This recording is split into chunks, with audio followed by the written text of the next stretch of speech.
Lecture 14 chapter 2 combination of capacitors. तो capacitors जो है उसके मेनली दो टाइप के हमारे कनेक्शंस होते हैं, जिसमें एक तो है तो वो सीरीज एंड दूसरा है पैरेलल। तो यहाँ पर जो कैपेसिटर है उसका सीरीज कनेक्शन है, यहाँ पर जो कैपेसिटर है उसका पैरेलल कनेक्शन है। तो यहाँ पे कि जो सीरीज है, सीरीज यानी क्या, जो ऐसे एक के बाद एक के बाद एक ऐसे जो आते होंगे उसको हम सीरीज में बोलते हैं। तो यहाँ पर ये जो कैपेसिटर है, जैसे ये एक आया उसके बाद यहाँ पे ये दूसरा, तो इस टाइप का जो होगा उसको हम क्या बोलते हैं, सीरीज कनेक्शन बोलते हैं। अभी तो यहाँ पे ये जो हमारा कैपेसिटर है उसमें जो यहाँ से अगर हम उसको कोई भी बैटरी या ऐसे कनेक्ट करेंगे तो जो चार्जेस आएंगे उसको यहाँ ऐसे पास होने के लिए एक ही वे होगा। तो जितने भी कैपेसिटर्स होंगे उन सब में से सेम टाइप के ही चार्जेस जाएंगे, इसीलिए यहाँ पे जितने भी कैपेसिटर होंगे उन सब में जो हमारा चार्ज होगा वो कैसा होगा, सेम टाइप का होगा। बट इन सब में अगर हम देखें तो जो कैपेसिटेंस होगा वो फिर भी डिफरेंट होगा। अभी पोटेंशियल डिफरेंस भी जो है इसमें क्या होगा, वो डिफरेंट डिफरेंट टाइप का पोटेंशियल डिफरेंस होगा जो सारे कैपेसिटर्स होंगे उसमें। तो यहाँ पे जैसे हमारे पास ये एक कैपेसिटर है C1 एंड ये एक कैपेसिटर है C2। तो ये C1 वाले का जो हमारा पोटेंशियल डिफरेंस हो वो हो V1 एंड जो C2 वाला है उसका जो पोटेंशियल डिफरेंस है वो हो V2। तो हमारा ये जो है इसके लिए जो हमें टोटल पोटेंशियल अगर हम देखें वो V होगा, तो हम ऐसा भी बोल सकते हैं कि जो हमारा V equals to V1 plus V2 हो सकता है। अभी यहाँ पे चार्जेस सेम है क्योंकि उनके लिए वे एक ही है। तो यहाँ पे हमें V1 एंड V2 है तो हम पोटेंशियल के लिए फॉर्मूला पुट कर सकते हैं।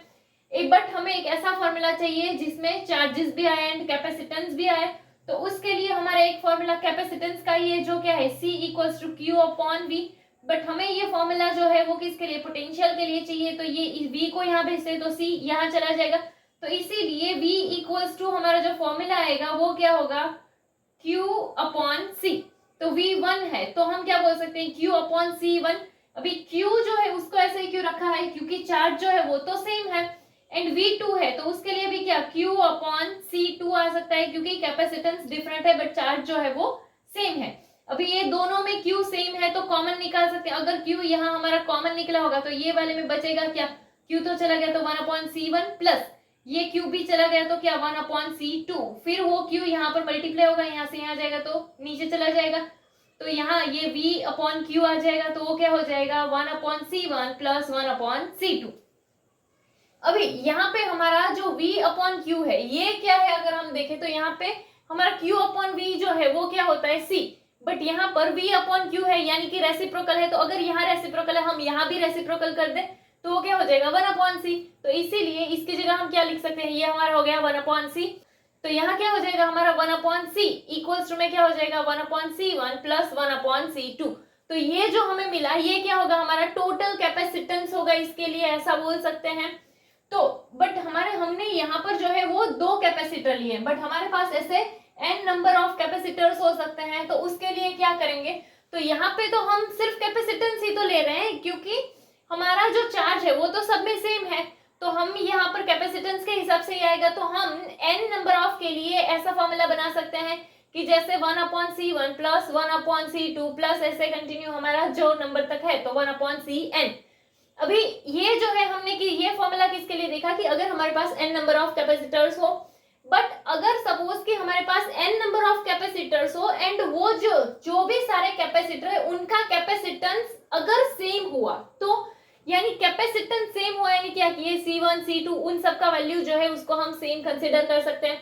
तो इसीलिए ये डिनोमिनेटर तो यहाँ पर सबका क्या हो जाएगा, सेम हो जाएगा। तो उसको तो एक ही बार लिखना है एंड n नंबर ऑफ है इसलिए ऊपर n आ जाएगा। तो अगर सबका कैपेसिटेंस सेम हो, ऐसे टाइप के कैपेसिटर सीरीज में दिए हो, तो हम डायरेक्टली ये फॉर्मूला भी लगा सकते हैं कि 1 अपॉन C इक्वल्स टू में क्या हो जाएगा n अपॉन C। अभी इसके अलावा ये जो हमारा फॉर्मूला है इसको अगर हमें ऐसे ना लिख के और तरीके से लिखना हो तो हम क्या कर सकते हैं कि यहाँ हमारा क्या है 1 अपॉन C है। तो पहले तो इसके लिए अगर हम डिनोमिनेटर सेम करें तो वो क्या हो जाएगा कि हमारा 1 अपॉन C इक्वल्स टू में यहाँ पर डिनोमिनेटर सेम करने के लिए हम ऐसे क्रॉस मल्टीप्लाई कर सकते हैं।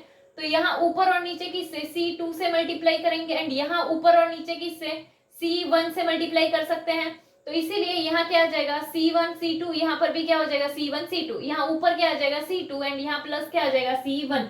तो इसीलिए C1 प्लस C2 भी लिख सकते हैं। तो वो क्या हो जाएगा C1 प्लस C2 अपॉन में C1 C2। बट ये हमारा क्या है 1/c आया है।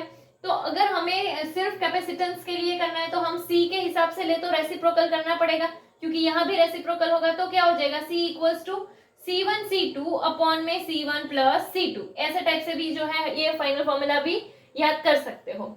एंड ये हमने क्या किया है, ये किसके लिए फॉर्मूला है कि अगर हमारे पास n नंबर ऑफ कैपेसिटर्स हो एंड उन सब का कैपेसिटेंस जो है वो सेम हो, तो जब हमारे पास सीरीज में हो कैपेसिटर्स तो उसके लिए हम ऐसा बोल सकते हैं कि जो हमारा फाइनल इफेक्टिव कैपेसिटेंस होगा उसमें हमें कैसे मिलेगा, तो उस इफेक्टिव कैपेसिटेंस का रेसिप्रोकल होगा वो जो हमारे सारे इंडिविजुअल कैपेसिटेंस है उनके रेसिप्रोकल के सम के इक्वल होगा, ऐसा बोल सकते हैं।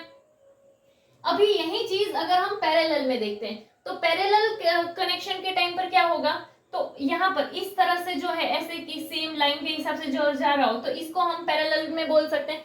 तो इसीलिए जब हमारे कैपेसिटर इस टाइप से आए होंगे तो हम इसको क्या बोल सकते हैं कि ये जो कैपेसिटर है वो हमारे पैरेलल में है। अभी यहाँ पर जब हम इसको किसी से बैटरी ऐसे कनेक्ट करेंगे तो क्या होगा कि जब वो ऐसे चार्जेस ऐसे पास होंगे तो इस पॉइंट से क्या होगा कि उसको जो है एक से ज्यादा वे मिलेगा, मतलब कि जो चार्जेस है वो यहाँ भी जा सकते हैं, वो यहाँ भी जा सकते हैं। यहाँ पर तो क्या था, चार्जेस को फ्लो होने के लिए एक ही वे था, बट यहाँ पर क्या है, चार्जेस जो है वो यहाँ भी जाएंगे एंड यहाँ भी जाएंगे। तो इसीलिए यहाँ पर क्या होगा कि ये जो है कैपेसिटर जो है उसमें चार्जेस जो है वो हमारे कैसे होंगे, डिफरेंट होंगे। बट ये जो है ऐसे दो पॉइंट के बीच में पोटेंशियल होगा, इसीलिए इसमें जो पोटेंशियल डिफरेंस होगा वो कैसा होगा, सेम होगा, कि ऐसे हमारे दो पॉइंट के बीच में ही पोटेंशियल डिफरेंस होगा। तो इसीलिए जो पोटेंशियल डिफरेंस होगा वो कैसा होगा, सेम होगा, बट जो चार्जेस होंगे वो डिफरेंट होंगे। तो इसीलिए यहाँ पर कि ये हमारा कैपेसिटर हो C1, ये हमारा है कैपेसिटर C2, तो इसके ऊपर के चार्जेस को हम क्या बोलते हैं Q1, इसके ऊपर के चार्जेस को हम क्या बोलते हैं Q2। तो यहाँ पे जो सपोज कि ये जो है ये पूरा मिलकर ही यहाँ से जितना चार्ज आया होगा वही तो डिस्ट्रीब्यूट हुआ होगा, तो टोटल चार्ज जो है वो हमें कैसे मिल सकता है, Q1 प्लस Q2 से मिल सकता है। अभी यहाँ पर भी हमें सेम ऐसा फॉर्मूला चाहिए कि जिसमें पोटेंशियल भी हो एंड कैपेसिटेंस भी हो, तो इसके लिए हम यही सेम फॉर्मूला यूज कर सकते हैं कि C equals to Q upon V।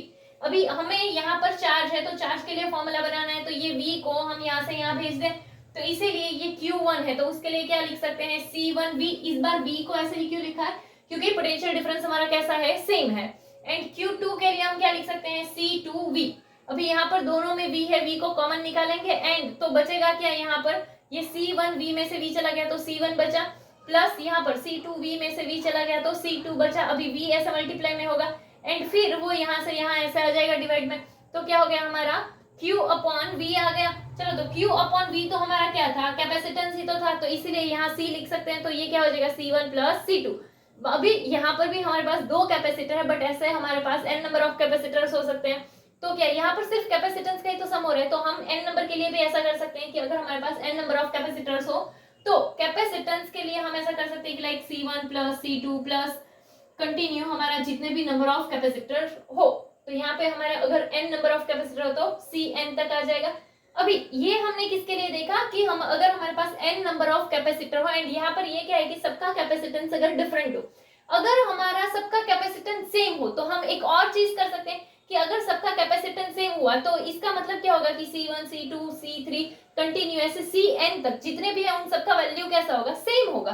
तो यहाँ पर ये सारे नंबर सेम आए होंगे, तो इसीलिए जितने नंबर ऑफ कैपेसिटर है उसके हिसाब से भी हम डायरेक्ट बना सकते हैं ऐसा कि ये हमारा जो कैपेसिटेंस होगा वो क्या होगा, NC के इक्वल में होगा। तो यहाँ पर ये किसके लिए कि अगर हमारे पास जो n नंबर ऑफ कैपेसिटर है उन सबका कैपेसिटेंस का वैल्यू अगर सेम हो तो हम ये वाला भी यूज कर सकते हैं। तो कैपेसिटर जो है उसके पैरेलल कॉम्बिनेशन के लिए हम क्या बोल सकते हैं कि जो भी हमें फाइनल इफेक्टिव कैपेसिटेंस मिलेगा वो हमें कैसे मिला होगा, तो जो भी सारे हमारे इंडिविजुअल कैपेसिटेंस है उन सब के सम के इक्वल होगा। अभी दोनों का जो मेन डिफरेंस है वो अगर हम देखें तो क्या कि सीरीज वाले का में हमारे चार्जेस जो है वो कैसे होंगे, सेम होंगे, बट पैरेलल वाले में क्या होगा, हमारा जो पोटेंशियल डिफरेंस है वो सेम होगा। अभी यहाँ पे पोटेंशियल डिफरेंस जो है वो डिफरेंट होगा, यहाँ पे क्या होगा, चार्जेस डिफरेंट होंगे। एंड इसके अलावा कि यहाँ पर अगर हम ऐसे एंडिंग टर्मिनल के हिसाब से देखेंगे तो यहाँ पे ये जो वाला कैपेसिटर होगा उसमें पॉजिटिव चार्ज होगा एंड यहाँ पर ये जो एंडिंग वाला है उसमें नेगेटिव चार्ज होगा। यहाँ पर ऐसे अगर हम देखें तो ये दो पॉइंट के हिसाब से होगा, तो यहाँ पर दोनों में पॉजिटिव ही आएगा, यहाँ पर जो है तो वो दोनों में नेगेटिव ही होगा। तो ये हमारा क्या था, कैपेसिटर का सीरीज एंड ये था कैपेसिटर का पैरेलल कनेक्शन। दोनों का डिफरेंस जो है वो भी तुम नॉर्मली ऐसे बना सको, इसी वे से ये है।